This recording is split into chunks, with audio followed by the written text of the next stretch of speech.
Namaste children. I hope you did the test well on Wednesday. So today we are going to continue with exercise 4.2 challenging problems. Okay. Now look at the sixth question. In the figure, angle TMA is congruent to angle IAM and angle TAM is congruent to angle IMA. P is the midpoint of MI and N is the midpoint of AI. Okay, prove that triangle PIN is similar to triangle ATM. You are going to prove this triangle is similar to this triangle ATM. Okay, this is what we are going to prove. Shall we start? Before that, what is the first step? You have to take and write what are all the things that they have given. Okay, now given TMA is congruent to IAM. So first tell me which is the angle TMA? TMNA. So this angle is congruent to angle IA and M. So these two angles are same. Okay. And next we know that angle TA and M, this angle is congruent to angle IM and A. So in this one triangle, look at this triangle ATM. Here we know two angles. Is it easy to find the third angle? Is it easy to find this angle? Yes. How you will find it? Using angle sum property. That is, you will add these two angles and subtract it with 180 and get the third angle. Okay. So since these two angles are same, we can say that the third angle is going to be the same as of this angle in angle AIM.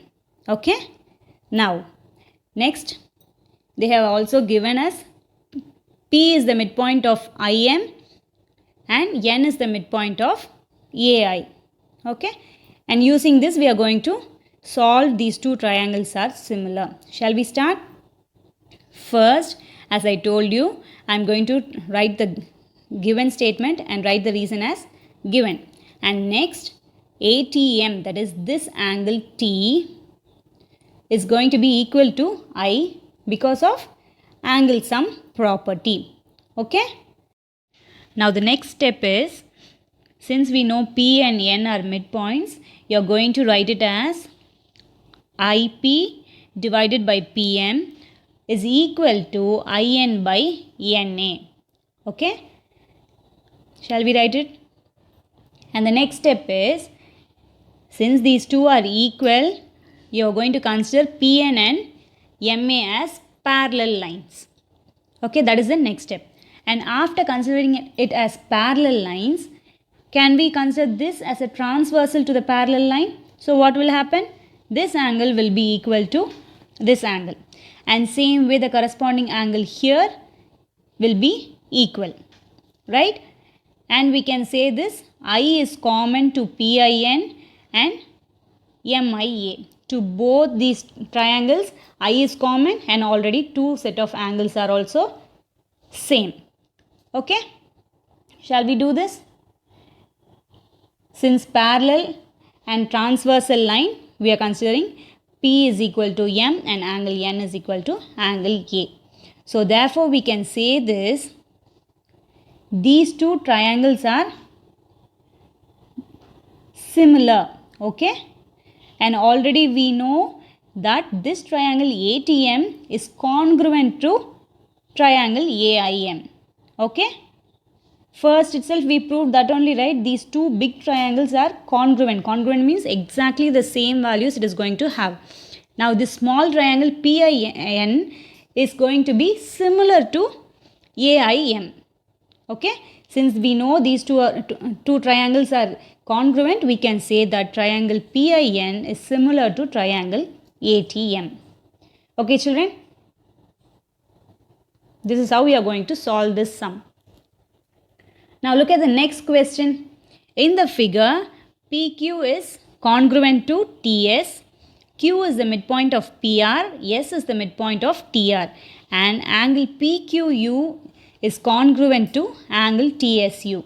Prove that QU is congruent to SU. First, you are going to check. They are asking you to prove that QU is congruent to these two lines are congruent. We are going to prove that. In order to prove that, they are giving us few hints. That is, PQ and TS are already same. Okay, these two are already congruent. First, as always, you are going to take the given and write. What are all the things that is given? PQ is congruent to TS and Q is the midpoint of PR and S is the midpoint of TR. Also, they have given us angle PQU is congruent to angle TSU. Okay, these are all the things that they have given. And we are going to prove that QU is congruent to SU. Okay, now as per the given rules, we are going to draw this triangle again and mark this PQ is congruent, that is same value is going to be in TS also. Okay, so that I am going to put this line here. And next one is, since Q is the midpoint, we can say that the same value of PQ is going to be in QR also, right? If it is 3 centimeter here, then this side also 3 centimeter, because only if it is 6 centimeter, the center point will be here. Okay, that is why we are going to say here it is 3 and here is also it is going to be the value of 3. Okay, since these two are same, we can say this entire line PR is going to be same as TR. Okay, and next one also they have given you that PQU is congruent to TS and U. That is, these two angles are going to be equal. Okay. Now the first step, we are going to write this PQ plus QR is equal to PR, and next TS plus SR is going to be TR, since they have given us midpoint is Q and midpoint is S. Okay, and the next step is angle PQU is congruent to angle TSU. Okay, that is given. And the next one is, you are going to prove that already we have one angle and one side same. Okay.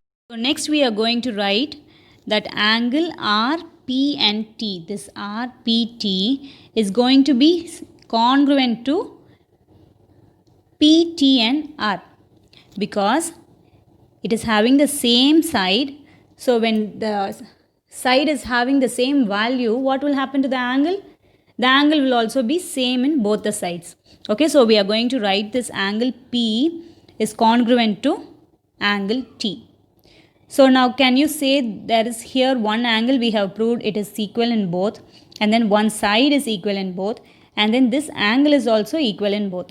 So we can say this triangle PQU is congruent to triangle TSU. Clear?